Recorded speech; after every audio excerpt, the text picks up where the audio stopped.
Boa noite a todos mais uma vez. Possa o Espírito de verdade continuar nos intuindo, continuar nos direcionando em mais este nosso estudo. Hoje o estudo do Livro dos Espíritos. Nós estamos estudando, nós ainda estamos na introdução do estudo da doutrina espírita, aqui em O Livro dos Espíritos, de Allan Kardec, e estamos no item 10 da introdução do estudo da doutrina espírita, no item intitulado A Linguagem dos Espíritos e o Poder Diabólico. É bem interessante nós observarmos a introdução do estudo da doutrina espírita, porque nós vamos observar Kardec fazendo uma introdutiva para o estudo da doutrina, para que assim, ao estudarmos a doutrina, tenhamos condições de abarcar melhormente, amplamente, aquilo que a doutrina espírita nos oferece e nos apresenta. De antemão, quero fazer uma pequena observação e dizer que a doutrina espírita tem um arcabouço muito amplo, muito gigante. Como diz o amigo Camilo, desencarnado, portanto pela voz de José Raul Teixeira, o Espiritismo é um grande oceano do qual nós ainda nos encontramos na praia. E é interessante quando nós começamos a compreender esta fala de Camilo, quando a gente começa a estudar a doutrina espírita.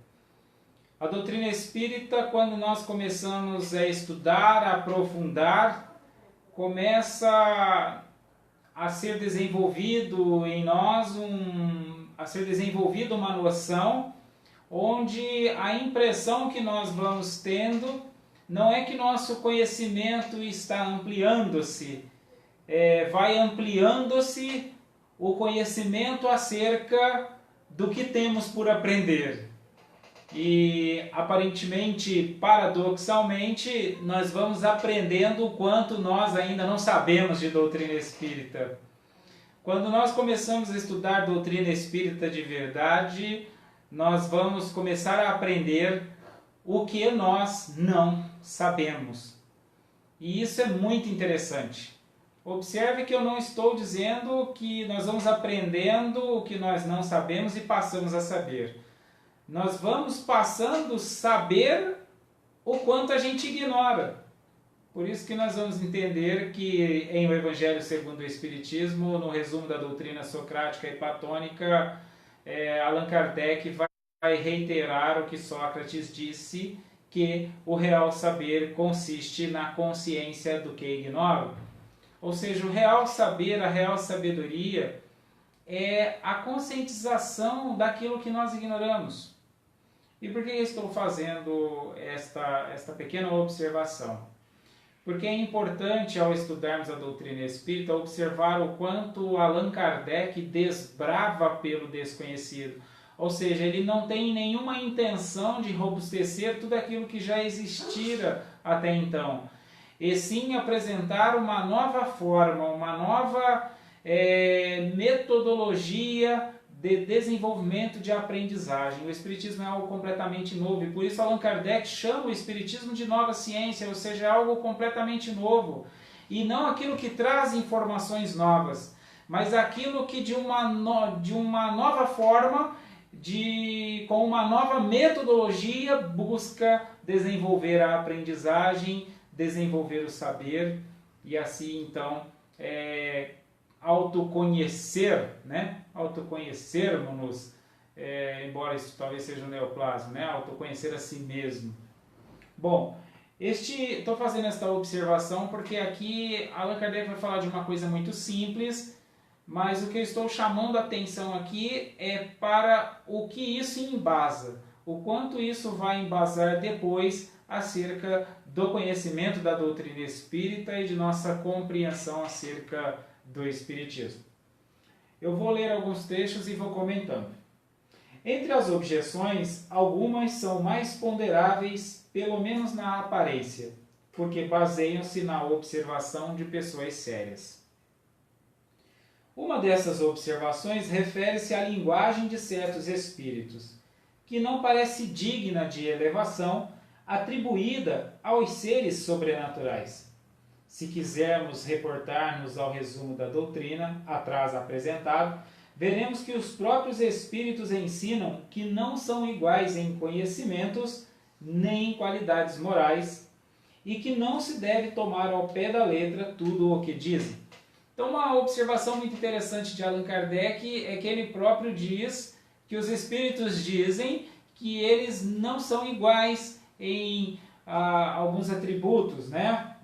Nas questões no tocante às qualidades morais, no tocante ao conhecimento, ou seja, cada espírito tem conhecimento, digamos, de algum nível, né? Vou utilizar a expressão nível, porque na verdade são diferentes conhecimentos, né? De diferentes formas e de diferentes complexidades, como eu prefiro chamar, ao invés de diferentes níveis.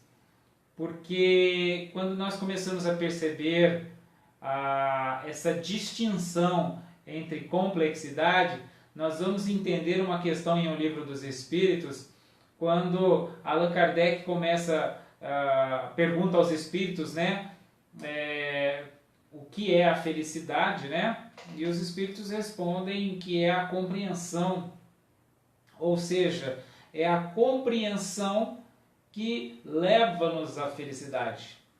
Mas a compreensão sobre todas as coisas, ou seja, quanto mais complexo for o nosso saber, maior a nossa felicidade.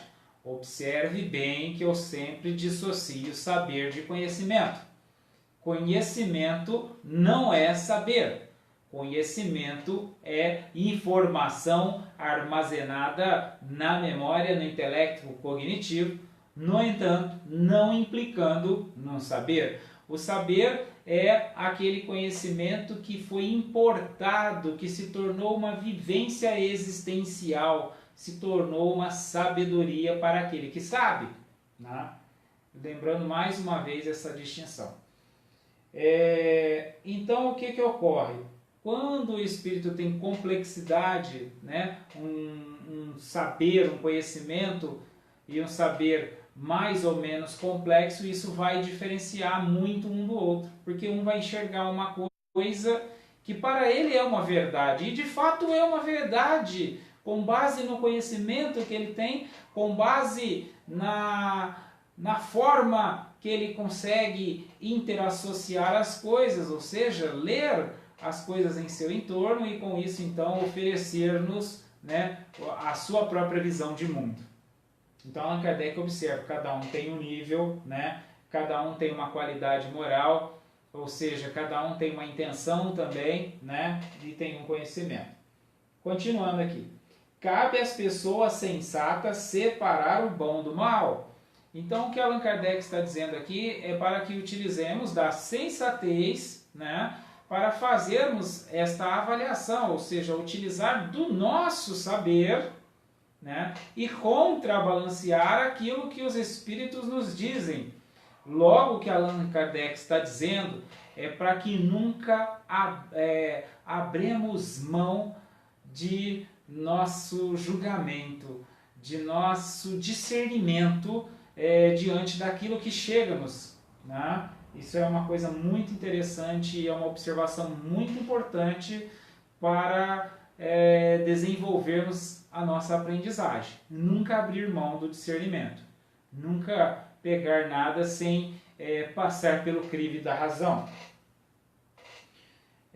Seguramente os que deduzem desse fato que tratamos com seres malfazejos, cuja única intenção é a de nos mistificarem, não conhecem as comunicações dadas nas reuniões em que se manifestam espíritos superiores, pois de outra maneira não pensariam assim. Bom, eu vou encurtar aqui, tá? O que Allan Kardec está dizendo aqui é que quando nós olhemos, quando nós observarmos que o que os espíritos estão nos dizendo, na verdade diz respeito sobrepujadamente apenas à visão dele, que isso não nos dá uma visão do todo. Então, com base nisso, nós não podemos fazer um julgamento do todo com base numa visão. Então, tentando elucidar aqui, até interassociando com outras partes da obra. Alguns espíritos se apresentam como espíritos diabólicos, né? Como seres sobrenaturais. E aí nós nos perguntaríamos, existem estes seres sobrenaturais diabólicos? O que Allan Kardec depois vai concluir é que inexiste, né? E por que ele vai concluir que inexiste?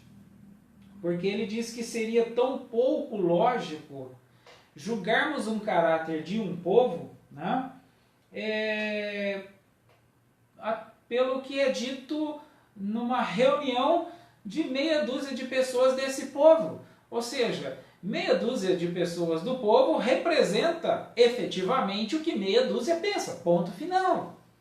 Eu não posso pegar meia dúzia de pensamento, né, de meia dúzia de pessoas pensando, só porque elas saíram daquele povo, dizer que aquilo tem uma representatividade fidedigna do que aquele povo pensa.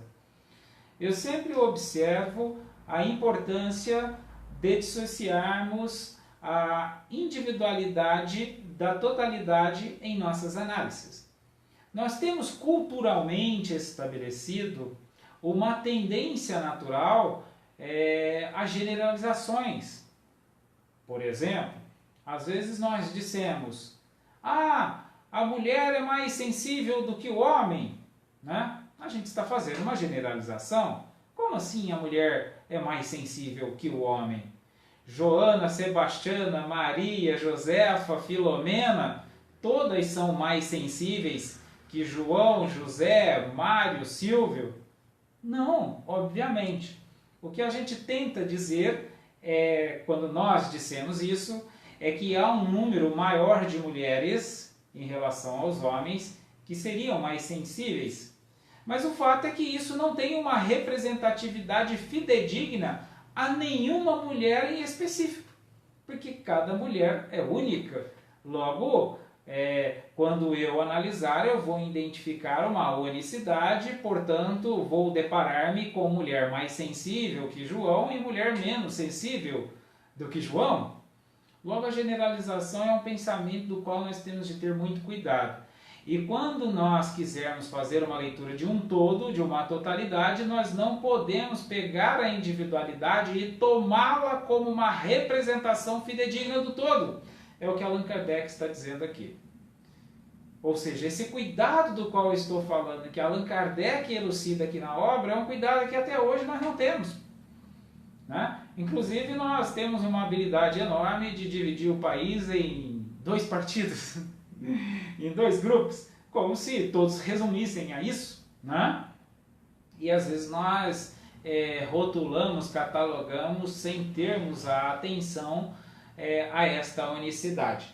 E o que Allan Kardec vai dizer é que quando, neste caso aqui, quando ele atenta a essa unicidade, ou seja, o que cada um está dizendo e faz um olhar analítico para o que cada um está dizendo, com o discernimento dele, ele conclui que inexiste o ser sobrenatural, o poder diabólico. E por que ele existe? Isso está aqui transcrito e é muito interessante. O que ele diz é que nós não podemos, né, imaginar que se o espírito mal existe, temos que concluir que ele foi criado com E mesmo, tá? Não criado com I, criado com E. Como assim observa alguns pensadores, entre estes Robert Rodin. Criado é dar existência. Criar é criar galinha, criar porcos, né? Criar é cuidar. Criar é dar existência, tá? Então, fazendo essa dissociação entre criar e criar, que eu sempre faço, mas hoje eu estou elucidando a distinção da qual eu utilizo. Então, ou seja, Deus, para criar um ser demoníaco, logo nós não poderíamos concluir Deus como soberanamente justo e bom se ele se desse ao trabalho de criar algo que iria gerar prejuízo, né, para as pessoas, para o mundo, para o universo, enfim. É o que Allan Kardec também diz aqui. Então, o que ele também diz, né? Se os espíritos, se toda comunicação for diabólica, fica uma questão inexorável. Bom, se o poder beneficente não se comunica e só comunica o poder maleficente, nós nos perguntaríamos, o poder beneficente é impotente? Ou seja, ele é impotente perante ao poder malevolente? O demônio tem mais poder do que o próprio Deus, se a comunicação é do demônio, não é de Deus, então o demônio tem mais poder do que Deus, né? Se Deus pode, mas não faz, isso é incompatível com a bondade dele, que pode e não faz, e deixa o demônio vir falar pra gente. Ora, que Deus malevolente é esse, que permite o demônio vir falar-nos e não vem falar até nós? E qualquer uma destas hipóteses, estas suposições seriam blasfêmias, segundo Allan Kardec. E então imaginemos o seguinte, né? Como acreditar, tomar como verdade este princípio de que comunicação é uma coisa demoníaca, parte de espíritos diabólicos, sem cometer uma impiedade? Porque Deus estaria permitindo, né, o mal e excluindo-nos do bem e excluindo a si mesmo de fazer o bem. Obviamente, uma doutrina assim seria contrária ao bom senso e às mais simples noções de religião, as mais simples noções de nos aproximar de Deus. Como pode aproximar-se de Deus se a relação seria única e exclusivamente com seres demoníacos? Logo, nós não estaríamos religando-nos, né, com a causa primária de todas as coisas, com Deus, com o poder soberano, a suprema inteligência do universo. Como eu disse, era uma ideia bem simples no item 10, né, a linguagem dos espíritos e o poder diabólico. Eu disse que era um item bem simples, mas que o mais importante era atentarmos para o fato de que isso embasará tudo mais que a doutrina venha nos apresentar. Porque uma das grandes dúvidas, né, que nós poderíamos ter é se aquelas comunicações que nos vêm não são boas comunicações, não são de espíritos benévolos, são apenas do poder diabólico, né? E mais importante que isso, eu estou chamando a atenção também pela questão da linguagem. Observem bem que o que Allan Kardec também diz implicitamente neste item 10 é que não se atente muito para o que especificamente está sendo dito através dos espíritos, mas atente-se para a essência daquilo que está sendo dito, ou seja, não tome ao pé da letra, mas com o seu discernimento extraia a essência daquilo que está sendo dito, como assim fizera Allan Kardec, ou seja, ele ouviu vários e fez a sua conclusão com o seu discernimento, independentemente do que os espíritos queriam promovê-lo a acreditar. E quando eu falo promovê-lo a acreditar, não necessariamente os espíritos enganando Allan Kardec, mas sim porque era o que aquele espírito, em seu grau, em sua complexidade de saber e de conhecimento, entendia, compreendia, né? E isso também no quesito moral, muitas vezes os espíritos tentando propositadamente levar Allan Kardec a um equívoco, a uma leitura equivocada acerca dos fatos e da realidade, porque eles, espíritos, entendiam de algum modo que isso seria benéfico para eles, ou até mesmo para Allan Kardec. Então observe que eu chamo a atenção para o aspecto da linguagem, e aqui eu estou enaltecendo o aspecto da linguagem, porque o aspecto da linguagem é tão importante, que vai ser muito importante para estudarmos, inclusive nestes momentos como este meu. Ou seja, o Alan Christian tem a linguagem específica dele, né? Muita atenção pelo que Alan Christian está dizendo, porque muitas das vezes o que Alan Christian diz, para a forma que você acata e interpreta, de fato não procede. E não implicando que Alan Christian está certo ou errado, ou você, interlocutor, está certo ou errado, mas sim porque há linguagens de formas complexas, de diferentes complexidades, portanto, mais importante do que as aparências exteriores de divergência é extrair a essência uníssona, a essência convergente que existe por detrás de toda essa linguagem. E qual seria essa essência, ilustrando aqui praticamente para a gente ter uma noção? Ora, nós estamos estudando, logo nós estamos num processo de construção de saberes através do compartilhar e através do desenvolvimento das ideias, das teorias, imbricando isso com o nosso próprio conhecimento para que construamos o nosso saber. Logo não há certo e errado, logo não há equívoco, logo há apenas uma questão de linguagem a nos atentar. E observe o quanto essa questão da linguagem é importante, né? Porque eu disse que a doutrina espírita é muito ampla, como diz o amigo Camilo, pela voz de José Raul Teixeira, é um grande oceano. E se temos vontade de desbravar este oceano, do qual nós ainda nos encontramos na praia, e para a gente pelo menos chegar bem pertinho da areia úmida, a gente tem que ter essa noção de linguagem, né? Porque senão a gente vai entrar numa antinomia, numa discussão dicotômica e a gente não vai avançar. E esta não é a proposta da nova ciência de Allan Kardec. A nova ciência de Allan Kardec, embora ele utilize do certo, errado, do bem e do mal para para atender a necessidade da linguagem comum utilizada pela humanidade no século XIX, no fundo nós vamos observar que ele transcende esta dicotomia, né? Ele transcende porque em última análise, Allan Kardec está falando da razão existencial do homem, da alma, do destino do humano, ou seja, Allan Kardec vai dizer que o espírito, por mais que nós o julgamos inferior ou malevolente, tanto faz que for, todos estão rumando à infinitude e todos atingirão a perfeição, né? Todos rumarão a Deus.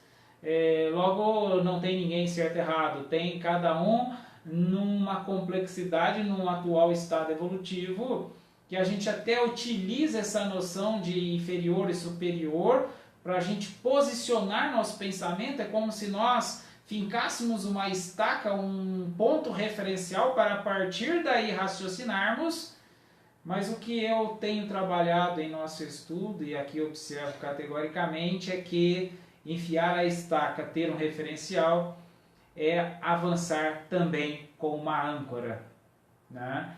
Então a gente precisa em dado momento pegar este referencial, soltar o nó dessa corda, né? Alçar esta âncora, né? E jogá-la mais adiante, para que assim então desenvolvamos, para que assim então aproximemos ao menos da areia úmida, para que a gente tenha condições de, quem sabe, dentro de algumas poucas encarnações, desbravarmos neste oceano, né? E se a gente, de antemão, nesta atual existência não conseguirmos, que possamos, ao menos, sentir a umidez do oceano na areia da praia. E é um universo tão amplo, tão maravilhoso, que só esta umidicidade da areia já nos causa um prazer magnífico, porque nós vamos percebendo que mais importante do que estar navegando no oceano é simplesmente nos desvencilhar da areia quente do deserto. E isso para nós já basta. E isso para nós já é magnífico. Porque não importa onde é que nós chegaremos um dia daqui tantas encarnações, isso não faz a menor diferença. Não importa quantos bilênios, trilênios, quadrilênios eu leve para entrar no mar. Importa onde eu estou agora, neste eterno presente. E onde é que eu estou agora? Para mim é mais importante agora.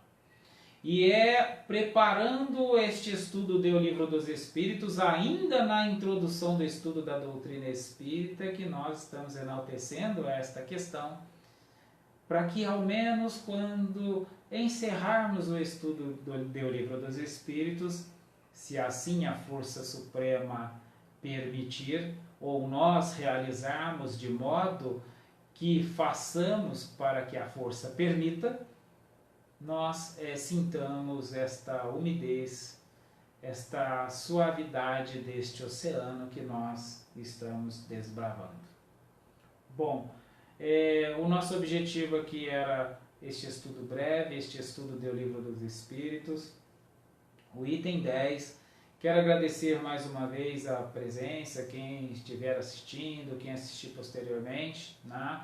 E mais uma vez reitero, quem quiser perguntar, quem quiser acrescentar, quem quiser sugerir, é um estudo que acaba eu mesmo falando muito, né? Sem maiores interatividades, mas eu trago comigo o que ao longo dos dias, das semanas, as pessoas me trazem, ou de algum modo eu encontro o que elas têm oferecido, e tenho buscado com a minha linguagem, tentado expor e compartilhar este estudo para que assim juntos construamos. Porque o que é fato também é que ninguém aprende sozinho.